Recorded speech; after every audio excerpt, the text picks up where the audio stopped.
Hello there, friends. Hope you're doing amazing today and have a big ass hug. So, today, let's take a little bit of a look. Also, I have a cat. Let's have a little bit of a look at Zenless Zone Zero in the 1.2.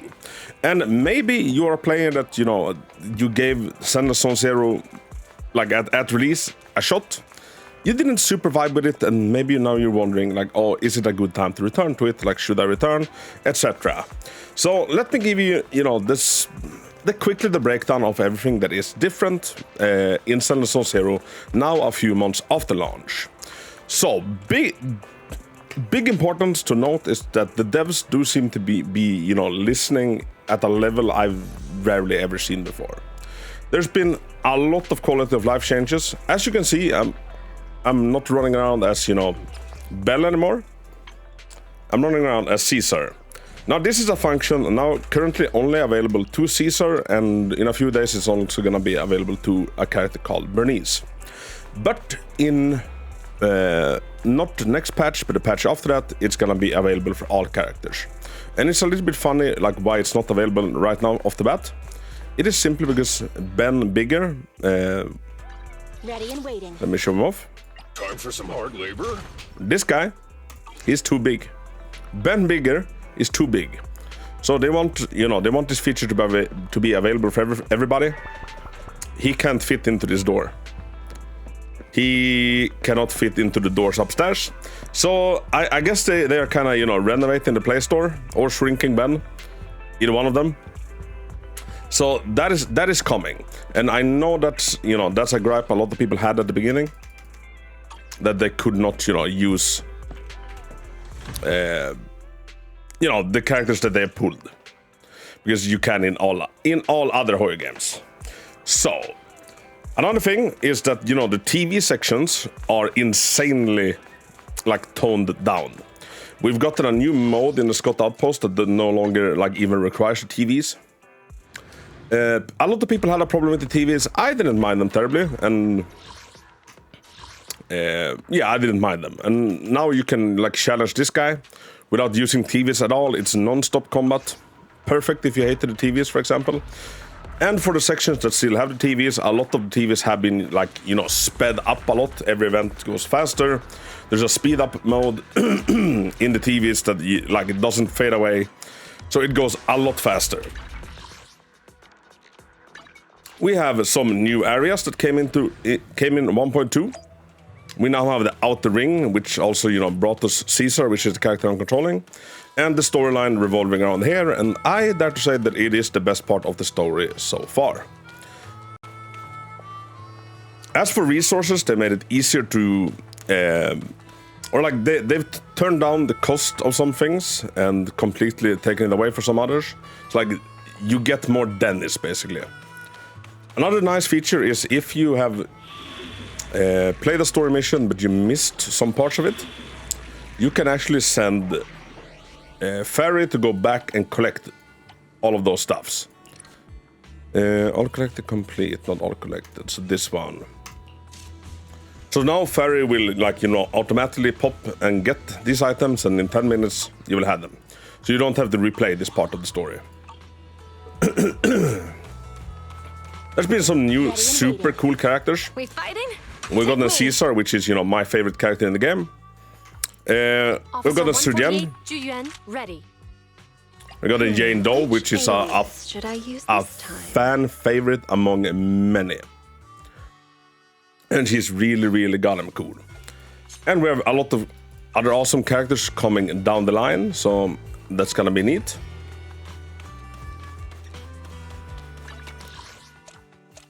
We've gotten a new minigame in the arcade on the 7th Street. Let me pop and show you. And this new minigame kind of works like a little bit like Vampire Survivors. And it's actually quite fun. It's called the Bizarre Brigade. It's actually quite fun. Leaving already? And in the Outer Ring, we currently have a event in Cheesetopia, where we kind of, renovate and fix up this restaurant, and almost a little bit like Overcooked. Not really, but It's quite a fun event. I'd say it's one of the better ones we've had.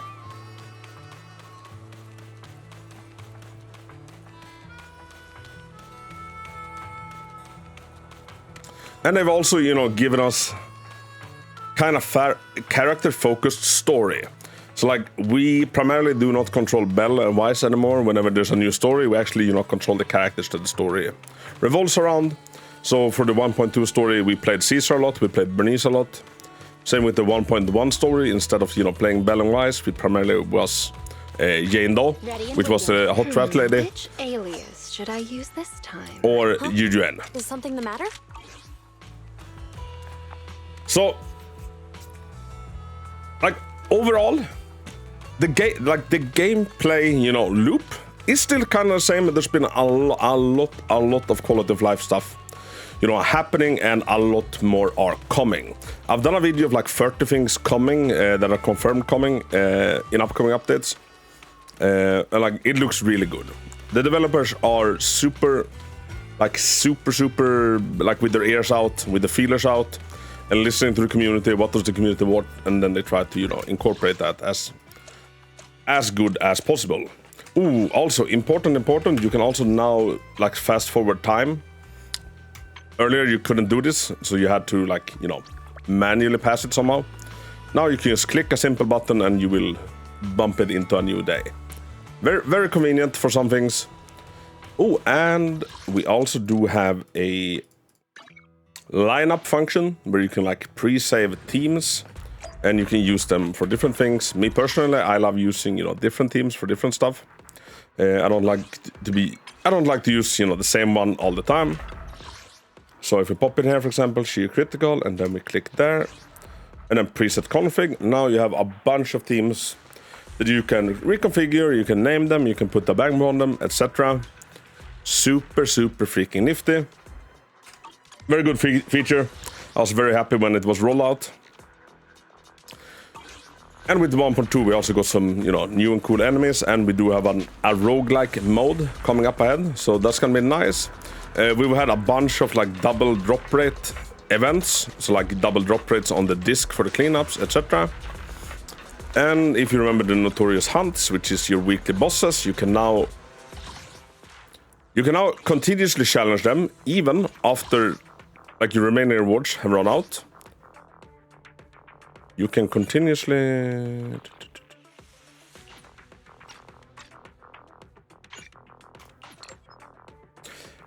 by using energy, so like normally this doesn't cost energy, but by using energy you can forcibly get even more boss materials every week, which is honestly a game changer. And in the logistics we can buy 4 of these crates every week, and these contains boss materials. So also a very nice feature. It goes a lot faster to, you know, level up people's core skills now. Phenomenal, I would say. And yeah, I'm trying to think. Am I forgetting anything? I don't think I'm forgetting anything. The game is a lot different than it was from launch, and a lot of, you know, a lot of quality of life changes have been implemented, and a lot of more quality of life changes are coming. If you know, absolutely hated everything about the game in the 1.0, I don't necessarily feel like you might, you know, enjoy it now, because, you know, we can't cure bad taste. But if, you know, some of these small pet peeves that I've, you know, highlighted that are fixed now, if they were, you know, stuff that bothered you, I think you'll find that a lot of the rough edges has been kind of, you know, polished off. So hey, I would say give it a go. This has become my favorite horror game. This has become one of my favorite games, you know, just in general. I never minded how it was at the start, but I can really appreciate how it's evolving and how it's coming along.